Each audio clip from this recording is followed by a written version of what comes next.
Buenas tardes a todos, bienvenidos a la directo de hoy. Antes de comenzar, bueno, veo que todo el mundo lo ha hecho, pero silenciar los micrófonos para que no haya interrupciones. Y recordaros que si tenéis preguntas, sobre todo las vais viendo por el chat. Durante la charla no vamos a responder preguntas, más que nada por si más tarde se resuelven o para que no haya interrupciones, ¿no? Más tarde las ponemos en común todas. Entonces, como ya sabéis, hoy tenemos una cita con Melissa Gómez. Ella es... creo. Y está especializada en nutrición clínica pediátrica, ¿no? Ella trata con niños, además es asesora en lactancia materna. Entonces se dedica desde hace más de 14 años al tratamiento dietético nutricional, tanto de niños sanos como niños con necesidades especiales. Hace 8 años creó NutriKids, que es un proyecto que surge sobre todo para acompañar a estas familias que buscan ofrecer pues, una alimentación más saludable hacia sus hijos. También es autora de Disfruta Creciendo, así como coautora junto con Juan Llorca de Sin dientes y abocados, En boca de todos y Leche con galletas. Entonces, Melissa, te dejo paso totalmente libre. Muchas gracias y gracias, bueno, a toda la asociación por invitarme a hablar hoy sobre este tema que me gusta tanto.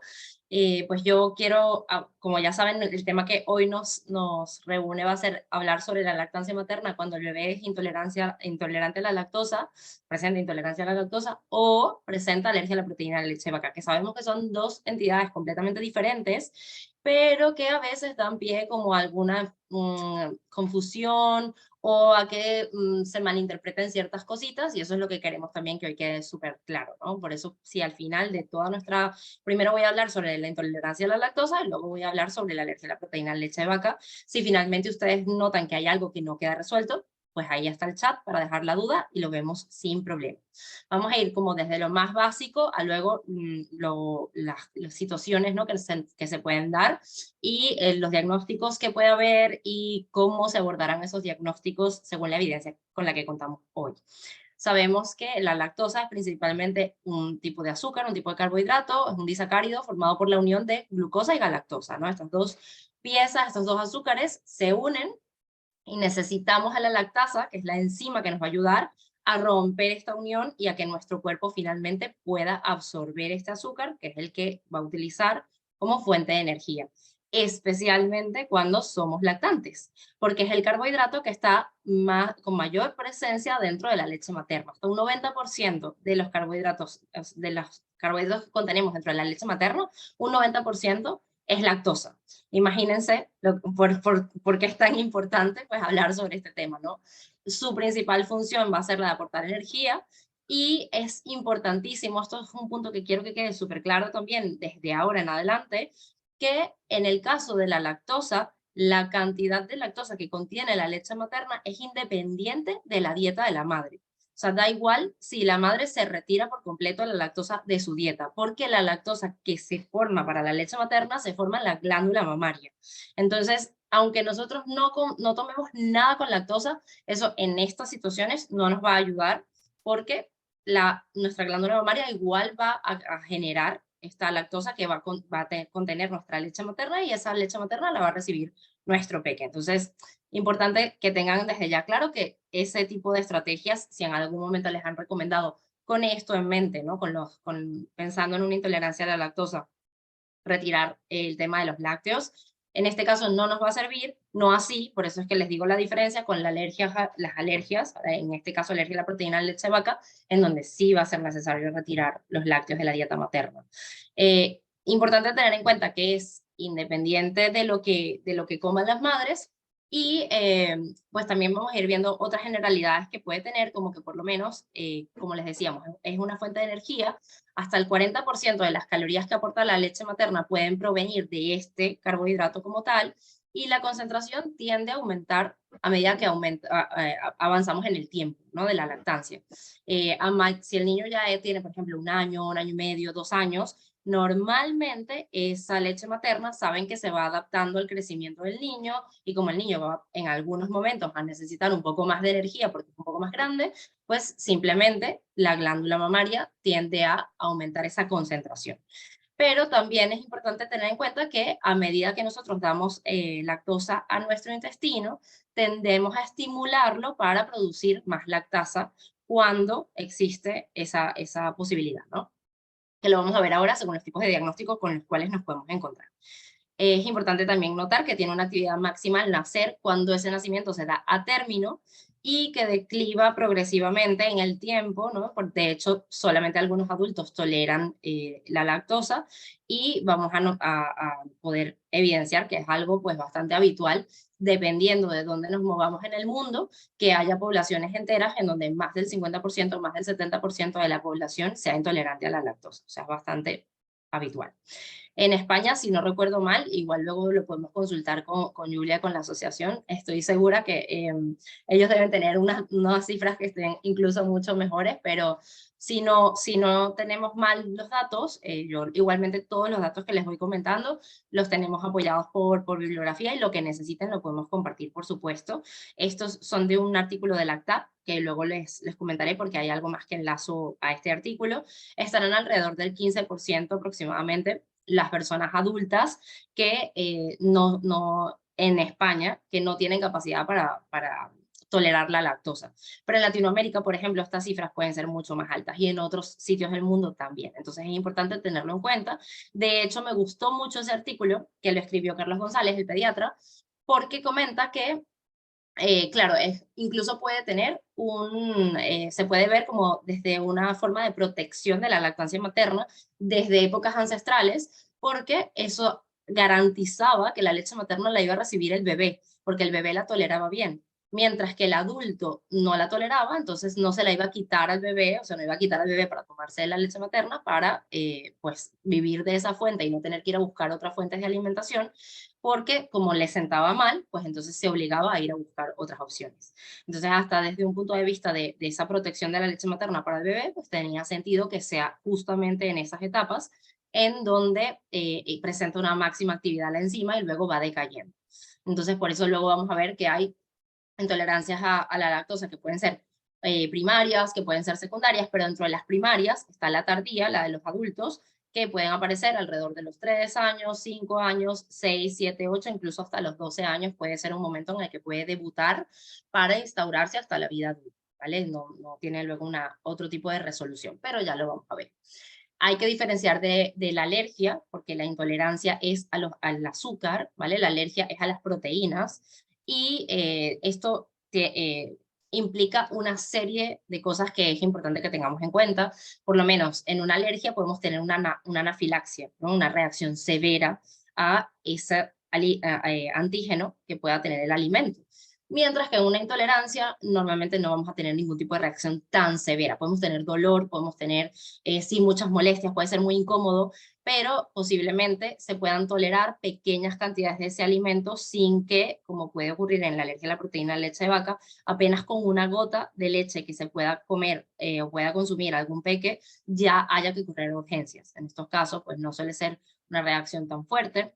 Es una reacción adversa igualmente, pero no interviene el sistema inmunológico, está más ligado a todo el tema de digestión, metabolismo, y por tanto los síntomas principalmente suelen ser más digestivos. O sea, eso es lo que solemos notar, ¿no? Y esto es lo que les estaba comentando. Pues tenemos nuestros dos monosacáridos, glucosa y galactosa, y la lactasa los rompe.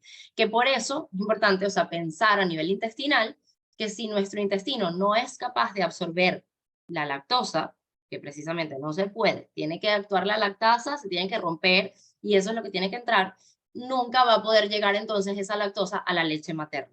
Entonces era lo que yo les contaba antes también, de que se produce en la glándula, pero indistintamente de lo que comas en la dieta, nunca lo vas a poder absorber, porque o no lo absorbes y se va a nivel de colon y se va por el intestino y lo tienes que excretar porque no lo estás absorbiendo bien, o se rompe y ya es otra cosa cuando se absorbe, ¿vale? Entonces creo que eso hace que quede súper claro que no es posible comer lactosa y que esa lactosa que nos estamos comiendo pase a la leche materna. Eso son cosas diferentes. Entonces, bueno, importante lo que estamos comentando, pues lo que ocurriría en este caso, que se ilustra también, es que nuestro bebé, o incluso pasa en niños un poco mayores, puedan recibir a través del alimento, a través de la leche materna, a través de la fórmula infantil o lo que esté comiendo, pues la lactosa que vienen con estos dos monosacáridos juntos formando este disacárido, y que una vez llega al intestino, normalmente se separaría, se absorbería y no generaría problemas, pero en algunas personas esto no se puede dar y entonces es donde podemos ver que aparecen pues todas estas molestias. Normalmente, ¿cuáles van a ser los síntomas? Dolor, molestias abdominales, diarrea, que tienen las características de ser muy acuosa, muy líquida y bastante ácida, tanto que puede generar eritema perianal, o sea, podemos ver cómo se enrojece la piel, o sea, cómo crea como, incluso pues puede generar algún tipo de eczema que nosotros podemos notar, nos llama la atención igual esas rojeces, distensión abdominal, náuseas o vómitos. Los vómitos no suelen ser tan frecuentes, pero también pueden estar presentes, pues eso, tenerlo en cuenta. Y lo que les comentaba antes también es que es importante valorar los diferentes tipos de déficit de lactasa que pueden ocurrir, porque eso nos va a orientar acerca del diagnóstico que nosotros vamos a seguir. Entonces, simplemente en modo de que lo podemos tener bastante como esquematizado, les quiero compartir este cuadro, que este está en este artículo, que lo mismo, podemos compartirlo, me gusta porque es bastante reciente, es del año pasado, y en él podemos ver algunos mitos, etcétera, que luego vamos a ver con respecto a la lactancia. Entonces, esta clasificación sí la podemos ver incluso desde artículos del 98 hasta ahora, que hablan de un déficit de lactasa primaria congénita, que sería uno de los pocos casos, ¿no?, de un error del metabolismo con el que ya que sea a nivel genético, con el que ya podemos nacer y que no nos permita digerir ni nos permita como tolerar ni una mínima cantidad de lactosa en la dieta, pero la cuestión es que esto es una enfermedad bastante rara. Es muy poco frecuente, en todas las bibliografías lo comentan, es súper raro que se dé, y de hecho es tan rara que normalmente lo que suele ocurrir es que el bebé nace recién, o sea, pensemos en un recién nacido. Nace nuestro bebé, recibe leche materna o fórmula infantil, dependiendo del caso, y empieza a tener diarrea, vómitos, más que todo diarrea, sobre todo el principal problema, tanto que se empieza a deshidratar, se deshidrata y llegamos a un cuadro de deshidratación severa, también puede cursar con desnutrición severa y necesita ingresar al hospital, y normalmente hacen una biopsia de intestino. En esta biopsia intestinal, con la biopsia como prueba diagnóstica, entonces allí llegan a la conclusión de que se trata de un déficit de lactasa congénito. Pero lo que les comento, es bastante raro, yo en mi carrera no he visto ninguno, puede que haya alguno, pero es lo que les decía, o sea, los casos son muy puntuales, obviamente existen, están descritos en bibliografía, pero es bastante raro encontrarse con uno. Mucho más habitual, y es lo que solemos ver mucho más en consulta, tenemos los otros tipos de situaciones que se pueden dar. Entre ellas tenemos el déficit primario, que puede ser temprano o tardío. Si es primario, tenemos que puede estar, la actividad de la enzima puede estar un poco disminuida al nacer, puede ser un poco transitoria y sobre todo es más frecuente en prematuros por la misma inmadurez del intestino, y puede ser reversible con la alimentación, especialmente ofreciendo leche materna, que lo que les decía, se va adaptando, ¿no?, al momento en el que está el bebé, y también puede ser que en el caso en que no reciban leche materna, pues incluso la fórmula, aunque tenga algo de lactosa, también puede ayudar, porque depende de que reciba el intestino ese estímulo para producir lactasa, y entonces demos ese tiempo, por eso es que se habla de que es transitorio, demos ese tiempo para que el intestino la pueda empezar a producir, pueda empezar a actuar con normalidad y se resuelve el problema. En el primario tardío o el del adulto, es lo que les contaba antes, es lo que se habla por evolución, por genética, de hecho es lo que les decía, o sea, en principio como adultos la mayoría no toleraríamos la lactosa, pero con años y años y años de exposición a lácteos hasta la vida adulta, ¿no? Esto que seguro han escuchado tantas veces de somos el único animal que toma leche en la vida adulta y demás. Con todo eso, lo que se ha propiciado de alguna manera es que las personas desarrollen más tolerancia, más tolerancia, más tolerancia, y tenemos más adultos que toleran lácteos de los que teníamos años atrás. Entonces, ¿qué ocurre? No en todos los casos es así, y en algunas personas desde los 3, desde los 5, desde los 7, desde los 12, más o menos en un rango entre 3 y 12 años, se puede manifestar este déficit de lactasa primario, y este no lo vamos a poder, o sea, no es transitorio normalmente y no lo vamos a poder revertir, pero es importante que se individualice cada caso, porque obviamente va a haber niños e incluso adultos que toleran una cantidad un poquito mayor, que toleran menor cantidad, que toleran unos alimentos y otros, como por ejemplo el yogur, y otros no, en fin, que va a depender un poco de las características de cada persona y de lo que puede o no puede tolerar. Pero este no se va a revertir. Este simplemente ya se instaura y solo se mantiene o va más en el tiempo. Y luego tenemos el déficit de lactosa secundaria, que en niños es bastante habitual, que esté ligado a que hay alguna enfermedad que no sabemos cuál a veces, luego vamos a seguir indagando para intentar encontrarla. Puede ser, por ejemplo, una enterocolitis, puede ser una diarrea, puede ser una parasitosis, puede ser una celiaquía, o sea, algo está afectando el intestino, ese intestino se inflama y esa inflamación no permite que genere la lactasa que tiene que generar. Como esa inflamación no lo permite, pues entonces, por ese momento, la lactosa no se puede desdoblar bien y genera malestar. Pero ni es algo, o sea, en esos casos tampoco se suele retirar completamente la lactosa, sino que si, por ejemplo, son lactantes, lo vamos a ver ahora con calma, si estamos hablando de un lactante, se sigue dando leche materna, se sigue dando fórmula que tiene lactosa, pero si estamos hablando de un niño mayor que, por ejemplo, toma leche y toma algún yogur y toma queso y come diferentes cosas, pues de repente se puede reducir un poquito la cantidad de alimentos que contengan lactosa en la dieta, de forma que las molestias se reduzcan también. Pero, o puede ser interesante, a nivel transitorio, tal vez un par de semanas, el pediatra lo puede indicar si hay una diarrea aguda, un cuadro de diarrea porque hay una parasitosis o porque hay alguna situación, por un par de semanas hacer el cambio, si es con fórmula infantil, hacer el cambio a una fórmula sin lactosa, y tras ese par de semanas nada más, empezar nuevamente a unir fórmula sin lactosa con fórmula con lactosa para que el cuerpo se vaya nuevamente acostumbrando y volver a nuestra lactosa como la estábamos tomando antes. ¿Vale? Son situaciones puntuales. Entonces, es lo que comenta, es reversible con la curación de la lesión intestinal. Lo que hay que buscar en esos casos, que a veces se tarda mucho en encontrar el diagnóstico, es qué es lo que está inflamando el intestino. O sea, qué es enfermedad celíaca, es una fibrosis quística, es un Crohn, qué es, cuál es el cuadro que está complicando, ¿no? Esa situación. Entonces, tener súper claro que solo existen dos situaciones, solo dos, en donde el consejo es retirar la lactancia materna. Uno es el déficit congénito de lactasa o la intolerancia congénita a la lactosa, que es el que les contaba, que es súper raro. Aquí lo van a ver, muy rara esta enfermedad, es de herencia autosómica, no se puede hacer absolutamente nada porque es genética, simplemente saber que es enilactancia, que la pueden consultar cuando es la página que pueden consultar cuando tengan dudas si podemos o no dar lactancia en distintas situaciones, lo vamos a ver como un riesgo muy alto. Es muy inseguro, está contraindicada. Entonces, es uno de los casos en donde puede estar contraindicada y, como les comento, se confirma mediante una biopsia intestinal. No, esto es importante dejarlo claro porque no es como que fuimos a nuestra consulta de pediatría, nos han dicho que tal vez existe una intolerancia a la lactosa porque por eso hay algo de cólicos, hay gases, hay diarrea, lo que esté ocurriendo y que hay que retirar la lactancia. No, hicieron una biopsia, seguramente no. Entonces, no se trata de este caso, no estamos hablando de un niño desnutrido, severo, deshidratado, o sea, no es ese caso. Entonces, importante que eso quede claro.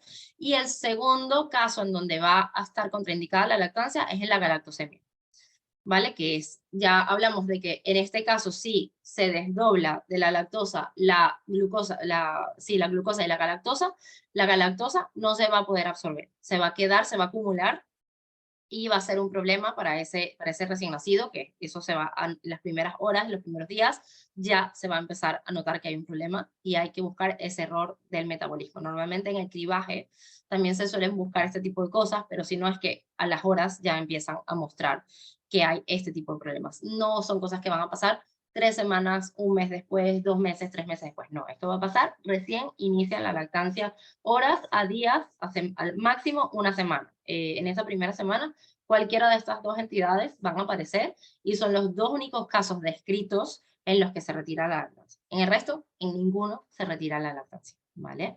Importantísimo dejarlo claro porque existen muchísimas situaciones y muchísimas familias a las que sí que se les da ese consejo. Entonces, bueno, eso primero que nada, si ya después de esta hora hablando juntos, lo que queda de recuerdo es que no se suspende la lactancia, salvo en unos errores innatos del metabolismo que son poco frecuentes, bien, eso está bien. O sea, realmente en el resto de casos no se suspende la lactancia en diarrea aguda, en diarrea prolongada.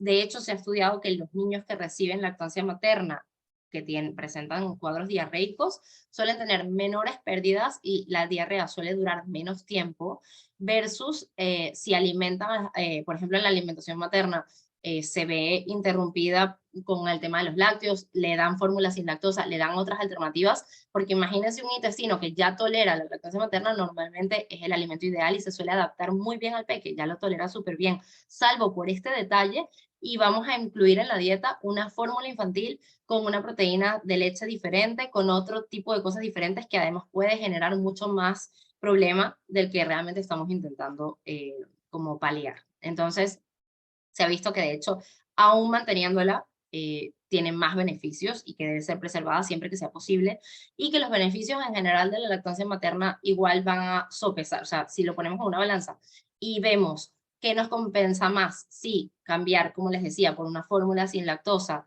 por lo poco que vamos a notar y que al final no nos ayuda, porque si es transitoria, no vamos a estimular el intestino a generar esa lactasa, o, o simplemente mantener la lactancia y tratar de ir viendo cómo minimizar el resto de síntomas, vamos a ver que esa va a ser la mejor opción, ¿no? Muchas veces también, esto está descrito en algunos de los artículos que les comentaba, a veces también el tema, por ejemplo, si el problema principal en lugar de ser diarrea es flatulencia o son gases, la posición en la que el bebé mama es muy importante también. Entonces, cambiando de posición, eso también lo pueden notar si notan dolor en el momento de amamantar, cambiando de posición al bebé, asegurando de que el agarre sea el correcto, eso lo pueden ver con una asesora de lactancia, con una consultora de lactancia. En los centros de salud muchas veces existen grupos de lactancia a los que pueden acudir y revisar esto, a veces con simplemente modificar el agarre, la postura y todo esto, pues mejora bastante todo el tema de la digestión.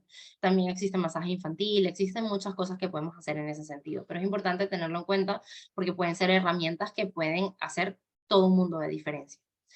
Importante también saber que hasta 80% de los peques, incluso si tienen menos de 6 meses, incluso si tienen desnutrición leve o moderada, pueden tolerar el contenido de lactosa normal, sin que aumente el riesgo de que fracase o sea, el tratamiento que estamos tratando de instaurar, ni que fracase lo que les decía de remontar a nivel intestinal esa tolerancia a la lactosa, ¿no? Es lo que les estoy diciendo. Esto poniendo casos de que, ya, pero es que eso tal vez en niños mayores, este niño que tiene 3 meses y como está un poquito más bajito en los cubos de percentiles, vamos a dar fórmula.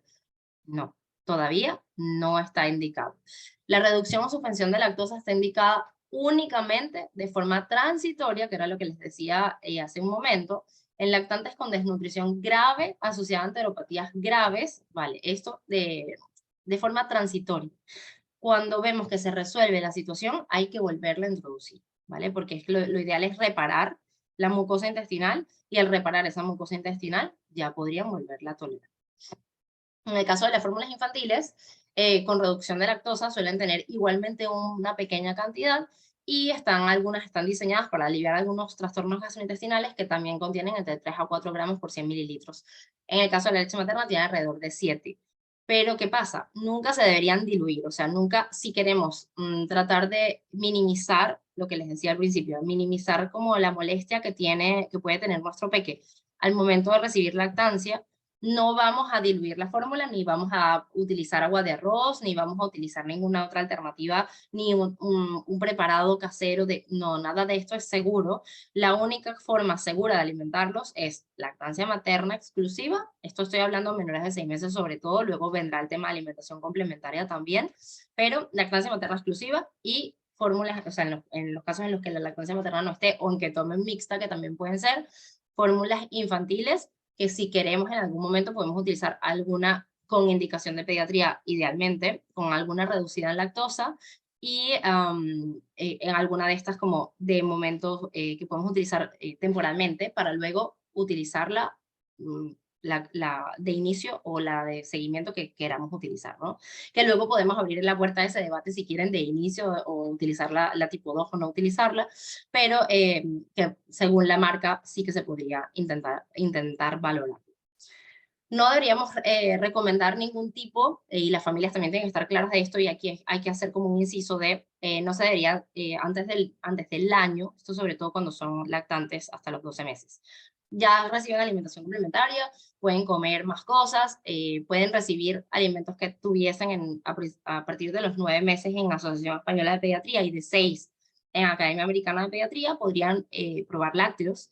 Entonces es lo que les decía, podrían en algunos casos, si nosotros nos interesa pues reducir el contenido de lactosa de esas fuentes, se podría hacer mientras mantengamos igualmente, en los casos que hemos estado viendo que se puede mantener, lactancia materna o fórmula infantil, pero nunca deberían recomendarse sustitutos a base de bebidas vegetales, ya que no tienen la cantidad de nutrientes requeridos en esta etapa. Entonces es sobre la puerta a preguntar. No se puede utilizar bebida de soja, bebida de avena, bebida de almendras, etc. A ver, aquí es que es lo que les digo, aquí es sobre la puerta a dar toda una explicación con respecto a las bebidas vegetales. Se puede utilizar una bebida vegetal mientras no sea de arroz para preparar una receta. O sea, si yo quiero hacer, por ejemplo, imagínense que voy a hacer unas tortitas y le voy a poner un chorrito de alguna bebida, algún líquido para que me quede un poquito más suelta la masa, puedo utilizar una bebida vegetal sin mayor problema, eso no tendría por qué generar ningún problema, para ofrecérsela a nuestros peques. El problema es que no puedo o no debo utilizar ninguna de estas bebidas vegetales para hacer un biberón, por ejemplo, o un vaso para un niño de 9, 10 meses y ofrecerla como una toma de las tomas del día. Porque eso, piensen que esas bebidas, básicamente el aporte calórico es muy bajo y en la mayoría, quitando la de soja, que tiene un poquito más de aporte calórico porque tiene un poco más de proteínas también, el resto básicamente es agua con un porcentaje pequeñito, un 10%, un 2%, un 3% de lo que lo que se haya utilizado para obtener esa bebida, ¿no? Ya sea almendras, avena, etcétera. Entonces, si nosotros le estamos dando eso al bebé, básicamente le estamos dando agua con un poquito nada más de calorías y un poquito nada más de algún tipo de nutriente. Mientras los bebés tienen un estómago muy pequeñito, necesitamos que lo que les damos sea muy concentrado, o sea más bien calórico. Por eso la leche materna es bastante calórica y la fórmula infantil es bastante calórica también, y no damos otras opciones que son más bien bajas en calorías. Entonces eso tenerlo en cuenta. Ya cuando tienen más de un año, ya la lactancia materna y la fórmula infantil, en caso de lactancia materna, la lactancia materna se puede mantener el tiempo que quieran. La fórmula infantil ya no se mantendría, sino que se daría paso, por ejemplo, a la leche de vaca, en caso de tolerarla o no tener ningún tipo de problema con ella, o que la familia así lo quisiese, o si no recibe, si no toma leche de vaca, puede buscar ese calcio o esos nutrientes en otros alimentos. Entonces allí sí podría tener sentido ofrecer un vaso de bebida de soja enriquecida en calcio en algún momento del día para que cubran el calcio por esa vía y dar una dieta suficientemente completa con todos los alimentos necesarios. Pero son situaciones diferentes. A veces tendemos a englobar, ¿no? Es como un plan, no, es que las bebidas vegetales prohibidas, depende, o sea, para hacer una receta se puede, pero nunca vamos a darlas como una bebida, como una toma, como una bebida principal, especialmente antes del año, y la recomendación se extiende que no sea la bebida principal hasta los 2, e incluso dependiendo del caso, un poquito más allá, por lo que les digo de que no es suficientemente calórico como para soportar el crecimiento de esa etapa. Dicho esto, lo que espero que en este ratito que hayamos comentado, yo igual cuando estaba leyendo sobre esto decía, uy, podríamos hablar prácticamente una hora de cada una de las cosas, pero sí quiero que dejar un ratito a preguntas también, a que me comenten sus casos particulares. Vamos a hablar de las diferencias que existen entre esto que hemos visto de intolerancia a la lactosa y la alergia a la proteína de leche de vaca. Como vimos, en el caso de intolerancia a la lactosa, en la mayoría de situaciones, no se toca, o sea, prácticamente no se modifica ningún comportamiento, o sea, no se toca nada. Es como descubrimos que hay una intolerancia a la lactosa. ¿Cómo se hace el diagnóstico?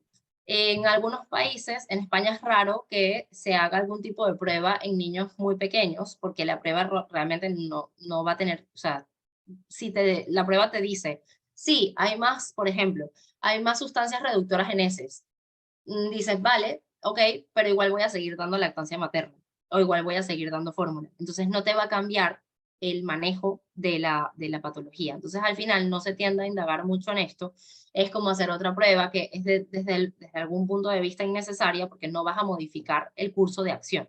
Igualmente vas a seguir ofreciendo. El único caso es el que les decía, pues que en los primeros días pase esta situación grave y se hace la biopsia. Pero en el resto es que se pueden hacer una prueba de heces para notar que hay un pH ácido que en muchos peques puede. El problema con la prueba es ese, que el principal obstáculo es que se valoran normalmente dos cosas. Una es que el pH sea más ácido, y otra es que haya sustancias reductoras en las heces. Y el problema es que hay peques que no pueden tener en algún momento puntual o sea, unas heces un poquito más ácidas, o que hay algo de sustancias reductoras, porque igual algo de lactosa pasa a las heces. De hecho, yo no sé si a ustedes les ha pasado, yo llevo 2 lactancias y lo he notado un montón de días en donde he visto alguna caca que he dicho, uy, esta caca está verde, o sea, súper verde, ¿qué pasó? Y te pones a indagar y dices, vale, es que al principio de la toma es más rica, esa leche materna es más rica en lactosa. Entonces, ese bebé al principio de la toma tomó más lactosa, de repente se soltó antes, no tomó mucho más, no llegó a la parte como más grasa, que es la que luego le da ese color como más hacia amarillento o anaranjado de las heces del lactante. Y pues lo veías de repente un poco molesto, un poco más incómodo, ¿no? Y como que, bueno, nada, igual que pasó, pues pasó y ya está. Por eso a veces una de las recomendaciones también es que la familia se ponga el peque en la misma mama o en el mismo pecho varias veces, en varias tomas, por ejemplo 4 o 5 horas, y luego se lo cambia al otro pecho. De forma que sí, así no siempre vas a estar tomando como la leche del principio, sino que te tomaste la leche del principio y luego en tomas sucesivas toma más grasa también. Entonces eso te ayuda un poco a lidiar con como las molestias que puedas tener. Pero eso, igualmente has podido notar que eso, que hay momentos, hay estrategias que se pueden poner en marcha para mejorar pues esa sintomatología que tú puedes ver. Pero que igual eso no va a cambiar el diagnóstico, tener un diagnóstico de alguna de estas situaciones no va a cambiar la evolución del curso de acción, o sea, no va a cambiar nada de lo que vayamos a hacer. Tiene un déficit, en ese momento estamos hablando de que el déficit tardío aparece a partir de los 3 años. Entonces vamos a situarnos en el primer año de vida. Estamos más allá de la primera semana, pero por debajo de los 12 meses. Y hay aparición de diarreas, hay esta situación y se piensa en una posible intolerancia a la lactosa. Es como, y estamos seguros de que no es alguna otra entidad, no, o sea, vamos a verlo ahora también con alergia a la proteína de leche de vaca, pero si estamos seguros que realmente no hay nada más, imagínense que la madre, por ejemplo, se ha quitado todo el tema de lácteos en algún momento por hacer una valoración, a nivel del peque sigue teniendo alguna molestia, y la molestia es leve, no se hace absolutamente nada, o sea, se sigue ofreciendo lactancia materna y se sigue ofreciendo la misma fórmula. A medida que el tiempo pasa, esto debería ir mejorando y si no mejora, pues hay que ir a digestivo y hay que buscar otras posibles causas. Pero como no hay ninguna modificación, pues normalmente no es algo en lo que este diagnóstico solo no nos serviría para hacer un cambio. No así en la alergia a la proteína de la leche de vaca, que sí que la vamos a ver ahora, sí que puede ser un poquito diferente, pero también en este caso no vamos a retirar la lactancia materna, sino que lo que vamos a hacer es modificar la dieta materna. Entonces, bueno, eso es como un poco una diferencia bien clave y bien importante que tenemos que tener entre una y la otra. Y también tener claros cosas como que la alergia, por ejemplo, ya vimos antes que la intolerancia no está mediada inmunológicamente, y vamos a ver que las alergias que sí que están mediadas inmunológicamente normalmente suelen ser, o bueno, puede haber algunos casos que no, como solo en la proteína de leche de vaca pasa esto, vamos a notar que no, algo les iba a comentar sobre esto, se me escapó, no pasa nada, ahora lo rescato para decírselos. Vamos a notar eso, que no existe, porque también pasa como error que se puede utilizar alguna vez y que uno puede escuchar, alergia a la lactosa. O sea, si tenemos algún problema con la lactosa, realmente el problema es una intolerancia, pero no existe como tal la alergia a la lactosa porque las alergias normalmente suelen ser a un componente proteico del alimento, a la proteína de ese alimento, y vimos que la lactosa es un azúcar. Entonces eso no existe. Importante que quede claro también, por lo que les contaba de que a veces se tienden a confundir unos términos y unas situaciones o unas patologías con otras. En el caso de la alergia a la proteína de la leche de vaca, es la alergia más frecuente que nos vamos a encontrar en niños menores de 1 año. Por eso es que es tan habitual que pueda presentarse, que lo podamos notar. El sistema inmune responde de forma inapropiada a la proteína de leche de vaca. Puede estar, lo que les digo, la particularidad que la hace un poquito más compleja que, por ejemplo, la alergia a otros alimentos, es que podemos tener 3 situaciones que se pueden dar. Unas mediadas por inmunoglobulina E, otras no mediadas y otras mixtas, en donde tiene como sintomatología de las dos. Y las proteínas de leche de vaca suelen ser responsables de alrededor de 50-65% de alergias en lactancia materna exclusiva. Por eso es que es normal que cuando hay algún tipo de sintomatología en el niño, ¿qué pasa? Que ahorita vamos a ver la sintomatología también, que se nos orienta un poco más hacia alergia, uno tiende a pensar en la leche es el problema, antes que pensar en otro tipo de cosas, aunque también hay bibliografía descrita, por ejemplo, con huevo, con soja, hay reacciones cruzadas, etcétera. La principal que tendemos a pensar es en la leche de vaca. Y también puede ser obviamente a cualquier otro mamífero, cabra, oveja, etcétera, que podamos tener a nuestra disposición. Y también tener en cuenta que normalmente la lactancia materna exclusiva suele tener como un factor un poco protector de este tipo de alergias porque de alguna forma, obviamente el niño va recibiendo una versión como un poquito más reducida de esa proteína de leche de vaca porque se la está tomando la madre, a diferencia de lo que hablábamos con la lactosa. ¿Se acuerdan que les dije? La lactosa se desdobla, no hay lactosa en sangre, no la podemos llevar a la leche materna. La proteína de leche de vaca sí, sí que puede pasar a nivel intestinal, sí que va en nuestra sangre y sí que pueden llegar un poco a la leche materna y llegar a nuestro bebé. Entonces, la que obviamente nuestro bebé va a recibir desde la leche materna va a ser mucho menos que la que recibiría de una fórmula infantil que la base sea leche de vaca. Luego también porque la leche materna se encarga de dejar inmunomoduladores para que se toleren un poco más este tipo de cosas. Y la flora intestinal, normalmente en niños alimentados con leche materna, suele ser más rica y suele proteger un poco más ante la presión de este tipo de cosas. Por eso lo vamos a ver a nivel de prevención. No se puede hacer mucho para prevenir ninguna de estas entidades, pero bueno, lo poquito que podemos hacer y lo que podemos saber, pues se hará. Tener claro lo que les decía de diferencias en la sintomatología de las que son mediadas por IgE a las no mediadas, es que las que sean mediadas por IgE normalmente aparecen en las 2 horas siguientes a que ingieren el alimento, en este caso la leche, y la mayoría de las veces los síntomas son cutáneos o respiratorios. O sea, si vemos que aparece una dermatitis, un eczema, unas rojeces, empiezan a tener dificultad respiratoria, tos frecuente, etcétera, la orientación diagnóstica se da más hacia este tipo de entidad. No quiere decir que no pueda haber otro tipo de síntomas, por eso incluso existen las mixtas, en donde aparecen síntomas de ambas, pero normalmente, o lo más típico es que suele ser así. Para diagnosticarla se hace la prueba de IgE específica, que eso se hace a nivel de analítica, o sea, se saca la sangre, se valora, se hace un prick test, se hace una prueba de provocación oral y finalmente se llega al diagnóstico y es como, vale, sí, este es el problema, hay que retirarlo de la dieta. Cuando es no mediada, la aparición es más tardía, por eso es que a veces cuando prueban alimentos alergénicos decimos que esperar hasta 2 días antes de seguir probando otras cosas, porque queremos ver si en esas horas siguientes no aparece ningún tipo de reacción. Y si hay algún tipo de síntomas, normalmente aquí sí pueden ser un poco más digestivos, como tipo, pero síntomas digestivos en plan, en las proctocolitis, enteropatías y demás, diarreas, vómitos, mucho malestar, mucho dolor, todo este tipo de cosas que podemos notar. Y aquí lo que nos va a ayudar a hacer nuestro diagnóstico es la historia clínica detallada y una prueba de exclusión o una prueba de provocación en algún caso. O sea, si la quitamos, que es lo que les decía que pasa también con algunas otras situaciones, y por eso creo que a veces se tiende a actuar de la misma forma, aunque no son lo mismo. Si la quitamos y los síntomas mejoran, pues entonces la volvemos a dar. ¿Qué pasa? Que los síntomas mejoran, no la volvemos a dar, perdón. Sí, yo estaba pensando en mi cabeza ya en la lactosa. Lo que les digo, en la lactosa, si la quitamos y los síntomas mejoran, no la podemos, o sea, no tiene sentido retirarla, porque no, al momento de volverla a dar, van a reaparecer los síntomas y no vamos a estimular a que el intestino genere la lactasa para poderlo degradar, que es lo que necesitamos realmente en la mayoría de los casos. Entonces, en este caso, sí que si la damos, obviamente no va a haber mejoría porque el intestino, en este tipo de casos, como hay una proctocolitis, una enteropatía y demás, no se va a recuperar para poder tolerar esta proteína, y en este caso, si la retiramos y mejora, sí no se vuelve a reproducir, ¿vale? Entonces, pero si no, ahorita cuando vayamos al final y no quedó claro, lo vuelvo a explicar por si acaso, porque como yo tengo en mi cabeza un poco las dos, pues igual pude como generar algo de confusión, pero la idea es que quede súper claro eso. Por eso es que a veces creo que se retiran en los otros casos cuando realmente no hay que retirarlo. ¿Cuál es el tratamiento nutricional de la alergia a la proteína de la leche?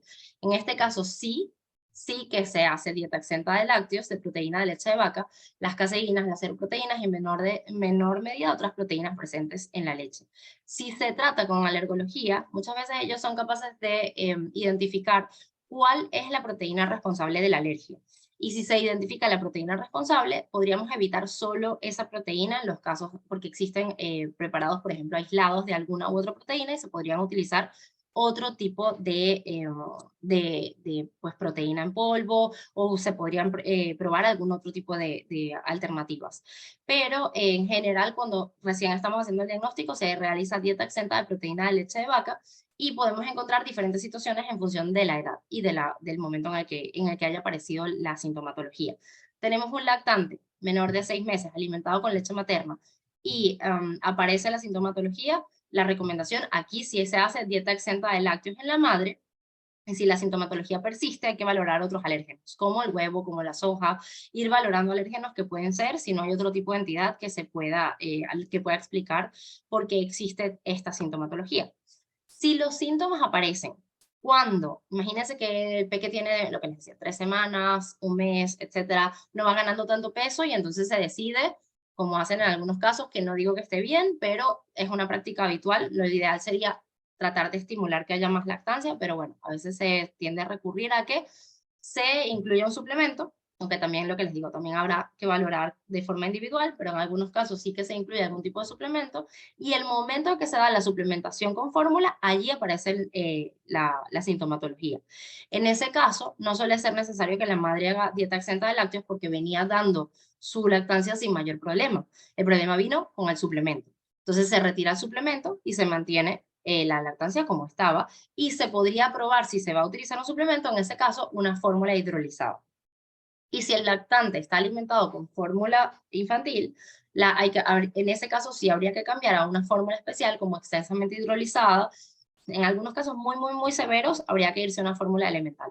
Pero normalmente en casos que no lo son tanto, con una extensamente hidrolizada es suficiente, que es importante tener en cuenta que existen algunas que son parcialmente hidrolizadas que no tienen utilidad clínica. O sea, esas no nos sirven ni para prevenir, ni para tratar, ni nos sirven para en ninguno de estos casos, ¿vale? Porque sigue teniendo parte intacta de proteína, entonces no nos serviría.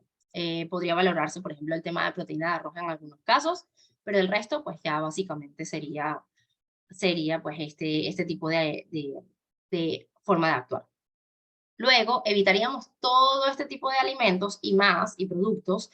En el caso de que se tratase de una alergia a la proteína de leche de vaca, hay que tener en cuenta que, más allá de solamente el tema de lácteos, hay que pensar en todos los derivados, en todos los productos que lo contengan en el etiquetado, en todos los nombres que tiene dentro del etiquetado. Aquí estos son simplemente algunos apuntes con alguna imagen de alguna marca para que tengan en cuenta que quesos cremosos, que tengan en cuenta natas, que tengan en cuenta productos como kéfir, que tengan en cuenta cuajadas, dulce de leche, chocolates, productos hay un montón y nombres en el etiquetado hay un montón. Entonces, pues tenerlo en cuenta también, en el caso de que obviamente se trate de una alergia a proteína de leche de vaca, lo que siempre solemos recomendar es que al menos en algún momento del tratamiento, idealmente al inicio, haya una consulta con un dietista nutricionista para que pueda ayudarlos a encontrar, primero todo, o sea, incluso más de una consulta, porque normalmente en una consulta recogemos toda la información y tratamos de hacer algún plan, algún menú que sirva a la familia, que sea libre de lácteos y que contemple todo esto, pero también que ustedes tengan la información a nivel de etiquetado, a nivel de todo lo que pueda implicar y también del tema de calcio. En algunos peques, que en niños, realmente, sobre todo en lactantes, no suele ser tan habitual suplementarlo, pero también habrá que valorarlo de forma individual. Por eso les digo, en ese momento, recién tenemos nuestro diagnóstico de alergia a la proteína de la leche, conviene, no así en el caso de intolerancia a la lactosa, porque les digo, o sea, es que ahí no les vamos a dar ninguna medida terapéutica distinta, pero en el caso de la proteína de la leche de vaca sí que les vamos a poder decir, pues, dónde vamos a encontrar el calcio, qué vamos a hacer con estos lácteos, por qué los podemos sustituir. No podemos sustituir, como les decía, leche de vaca por leche de cabra, por leche de oveja, por ninguna de estas alternativas, porque las reacciones alérgicas muchas veces siguen apareciendo, y tampoco muchas veces con la soja porque suele haber reacción cruzada, entonces tenemos que ir valorando qué alternativa es mejor según cada niño. No suele ser necesario suplementar el calcio en niños porque si está recibiendo lactancia materna y la madre hace dieta exenta de lácteos, recibirá el calcio que necesita a través de la leche materna. Y si tiene fórmula infantil, pues la fórmula va a ser una fórmula altamente hidrolizada y va a tener calcio. Entonces no necesito dar el calcio de otra forma. Si ya estamos hablando de un niño mayor y necesitamos que tome calcio y no toma alimentos ricos en calcio dentro de las múltiples fuentes que van a ver, como algunas de las que tenemos por aquí, que ahora las mencionamos brevemente antes de irnos igualmente a dudas y demás, entonces sí que puede ser interesante pensar en un suplemento. Pero como les digo, no es nada habitual, o sea, es bastante raro tener que recurrir a la suplementación de calcio en niños. No así la vitamina D, está indicada para prácticamente de forma universal a los menores de 12 meses. Es verdad que si toman más de 1 litro de leche de fórmula al día, puede no ser necesario. Igualmente en algunos meses de verano, en algunos sitios recomiendan no, donde hay mucho sol, no, que no sea tan necesaria, pero incluso ahora yo creo que la mayoría de sitios o de lugares en el que estemos hablando se tiende a mantener esa suplementación en los primeros 12 meses de vida. Y luego, mayores de 12 meses sí se valorará. De acuerdo a las fuentes que estén comiendo de vitamina D, las fuentes de vitamina D a nivel de dieta son muy pocas, la verdad. O sea, si no estamos hablando de alimentos enriquecidos, puede haber algo en el huevo, puede haber algo en champiñones, puede haber en pescado, por supuesto, pero bueno, tampoco es una frecuencia tan alta y no suelen comer una cantidad tan alta. Entonces, tener en cuenta que si están viviendo en un sitio donde no hay una exposición solar adecuada, hace mucho frío, están muy cubiertos, pasan muchas horas dentro de casa, todo esto pues influirá y sí que podría ser interesante suplementar la vitamina D también en niños mayores, pero bueno, que se valora de forma individual, no así como la de antes de los 12 meses. Fuentes de calcio vegetal hay un montón también, no solamente está en lácteos, que eso es una idea errada muchas veces de que si no podemos tomar lácteos, entonces vamos a tener un déficit de calcio, no necesariamente, para nada tiene que ser así. Tenemos ese calcio en muchas fuentes, hay mucha bibliografía al respecto y yo solo les dejo dos que me gustan mucho a veces porque están como ilustradas de cómo se puede ver ese calcio dentro de alimentos como pues si podemos utilizar soja porque no haya reacción cruzada, pues un tofu, o si no podemos utilizar soja, de repente podemos utilizar garbanzos o podemos utilizar tahini, que va genial porque es que sésamo, pasta de sésamo, porque es bastante alto, de hecho una cucharada ya tiene alrededor de 120 miligramos, entonces es bastante la fuente que puede servir para niños. Muchas veces hay que pensar en volumen, no puedo darle un plato enorme de garbanzos porque no se lo va a comer. Entonces, una cucharada de tahini, si ya me sé que me va a ayudar un montón, pues de repente eso con alguna fruta que se le pueda untar o una tostadita, me sirve. Entonces, bueno, ese tipo de estrategias vienen bien a la hora de cubrir calcio en la dieta. No sería tan necesario en el caso de que ustedes lo tengan en cuenta, en el caso de intolerancia a la lactosa, salvo que estemos hablando de algo como puntual en un momento en el que no se encuentren tan bien o de algunas de las entidades que estamos hablando de errores innatos del metabolismo que alguien necesitase buscar estas fuentes de calcio. Pero en el resto de situaciones, simplemente seguirán tomando, creo que ya queda claro, leche materna o fórmula infantil. Y en el caso de madres que tienen que hacer dieta exenta de lácteos, esto es importante porque seguramente habrá alguna que nos podrá acompañar que le ha podido pasar esto, saber que son un grupo de riesgo también para déficit de vitamina D y para calcio, porque si quitan esta fuente que normalmente solían usar, pues entonces hay que ver cómo se cubre estas necesidades ahora. Que no se preocupen porque ese calcio, aunque ustedes tuviesen déficit, que no es la idea para nada, la idea es que ustedes estén bien a nivel de sus propias reservas y sus propias necesidades, sí que está garantizado que la leche materna que se produzca lleve la cantidad de calcio que tiene que llevar. Pero de cara a ustedes mantenerse, no descalcificarse, no tener mayor predisposición a osteoporosis y demás, sí que puede ser interesante suplementar con 1 gramo de calcio al día a madres lactantes exentas de lácteos y con 600 unidades internacionales de vitamina D. ¿Podríamos prevenir alguna de estas dos entidades ya para terminar y para irnos a preguntas? Realmente no hay manera de prevenir ninguna de las dos. Como les decía, cuando son problemas como por ejemplo las intolerancias, la intolerancia a la lactosa que es a nivel ya más genético o cuando es una alergia a la proteína de la leche, también siempre puede como desencadenarse. Indistintamente de lo que hagamos, podemos hacer todo bien y nos puede tocar, o sea, puede pasar, pero sí que existen algunas recomendaciones de cara a intentar prevenirlo. Una de ellas es la lactancia materna exclusiva los primeros 6 meses de vida, por lo que les comentábamos antes de que la lactancia tiene inmunomoduladores, de que la flora intestinal tiende a ser un poco más rica, eso puede hacer que tolere un poquito mejor la proteína de la leche. Son hipótesis que están allí, no funcionan en todos los casos, pero tienden a mejorar pues, lo que se piensa que puede ocurrir con respecto a la introducción de lácteos en algún momento. Evitar, sobre todo por eso puse como que esta imagen, evitar suplementos de fórmula infantil en los primeros días y semanas. Esto del biberón, que cuando estamos ingresados todavía, bueno, la gente que dependiendo de dónde nazca el bebé, pero cuando estamos En el ingreso hospitalario pasa, luego también pasa a veces con algún familiar que te dice, uy, creo que está llorando mucho y seguro tiene hambre, vamos a darle un biberón por si acaso para ver si no, porque este biberón que muchas veces se ha denominado como el biberón pirata o el biberón trampa o existen diferentes cosas, ¿no? E incluso, y si les hace sentir tranquilas en algún momento o tranquilos, yo, cuando nació mi primera hija, en un momento, ella nació, también pasa cuando nace un poquito antes, nació de 37 semanas, y en un momento determinado me dicen, es que la glicemia parece que está un poco baja, ¿qué tal si le damos un biberón para ver si esto sube? Y en el momento yo estaba como en esta lucha de no quiero darle biberón, pero si me dicen que tal vez debo darle biberón para que la glicemia suba un poco, pues capaz lo voy a intentar. Igual lo intenté, igual no quería nada con el biberón, pero que sepan que esa indicación igual no era correcta. O sea, no hay que dar un biberón en ese momento. Lo que hay que hacer es tratar de estimular la lactancia y que se mantenga, se instaure mejor esa lactancia al principio, dando un consejo adecuado para instaurar esa lactancia y que ya esa lactancia pudiese arrancar, en lugar de tratar de recurrir a estas medidas. O si se va a buscar un suplemento, buscar primero la vía de suplementar con lactancia, con leche materna. Y si no se puede usar leche materna, pues entonces recurrir a algún tipo de fórmula. Pero sí existe evidencia de que ese biberón puede luego, en el segundo momento de la vida en el que el bebé pruebe esa leche, ya fórmula infantil de leche de vaca, reaccionar mucho más fuerte a ese antígeno. Entonces sí que es una práctica que debería dejarse de dar. Los primeros 6 meses, siempre que se pueda, lactancia materna, y si no, pues fórmula infantil. En los niños que reciben fórmula, pues reciben fórmula desde el principio, empezará a haber algún tipo de problema desde temprano y entonces cuando se diagnostique pasaremos a una fórmula altamente hidrolizada. La alimentación complementaria no adelantarla, empezar cuando es el momento oportuno, alrededor de los 6 meses normalmente.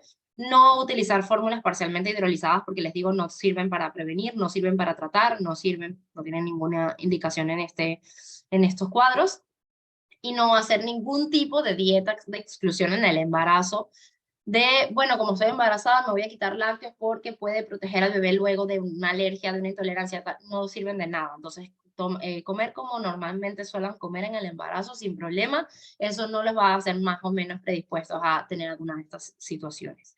Entonces, con todo esto, espero que quede un poco, bueno, no sé si, a ver, vamos a ver ahora dudas, un poco claro la diferencia entre las alergias y las intolerancias, y que lo que les decía, si al final de nuestra hora juntos lo que nos llevamos es que en la intolerancia a la lactosa no se suspende la lactancia materna y la madre no tiene necesidad de suspender lácteos, pues ya, bien. O sea, con eso creo que es como el súper resumen de lo que vemos hoy, ¿no? De todos los mitos que pueden ocurrir.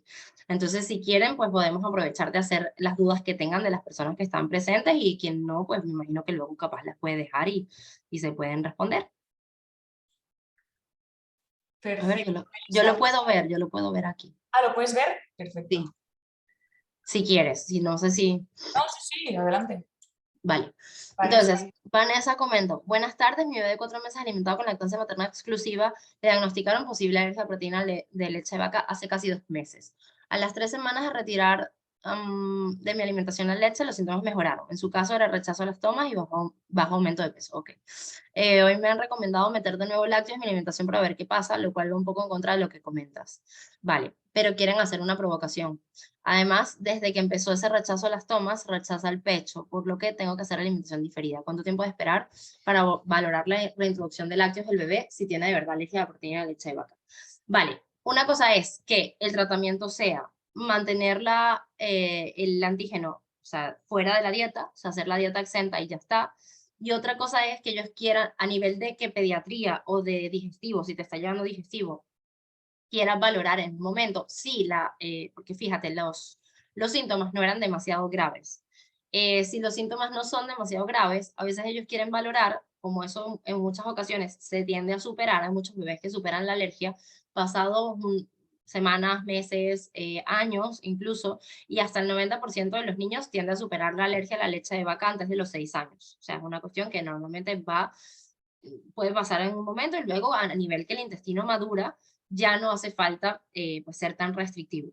Si lo que había era un poco de flatulencia, era eso, rechazo a las tomas, no ganaba tanto peso, pero el resto parecía ir más o menos bien, capaz quieren valorar si ahora, al haber pasado unas semanas y haber madurado un poquito más ese intestino, ya es capaz de tolerar un poco más los lácteos a través de tu dieta. Entonces, no me parece que pueda ser una mala indicación, solo que si tú lo vuelves a tomar en tu dieta y vuelve a haber sintomatología, nada, pues van a volver atrás, los van a volver a retirar y van a volver a esperar y luego pueden volver a hacer otra provocación en un momento. Lo que pasa es que ese cuadro es distinto de, por ejemplo, un niño que haya tenido una reacción fuerte. Imagínate una reacción respiratoria, una reacción cutánea. Esa prueba de provocación no la van a hacer en casa, o sea, no te van a decir a ti, ve, tómate un lácteo y ve, vamos a ver qué pasa, sino que esa prueba de provocación la van a hacer en la oficina, o sea, en el consultorio de pediatría, y la van a hacer de una forma como mucho más cercana para ver que realmente pueda, cómo se va desenvolviendo. Y a veces esperan mucho más tiempo, pero porque la gravedad de los síntomas lo amerita. No sé si eso capaz sí que queda un poquito más claro. Si Vanessa está por allí, nos lo puede comentar. Vale. Igual estaba Jessica por aquí que nos acompañaba, que hablamos brevemente antes gracias, por mensajes, y no sé si el caso que tenías también quedó más o menos resuelto con lo que fuimos comentando hoy. ¿Hay alguna duda que todavía quede con respecto a eso? Es lo que les decía, yo creo que al final lo que nos tenemos que llevar de todo este tema, yo es que no tengo ese debate entre que lo llevemos muy a lo técnico o que lo dejemos más en casos prácticos, ¿no? En situaciones que nos pueden pasar a todos.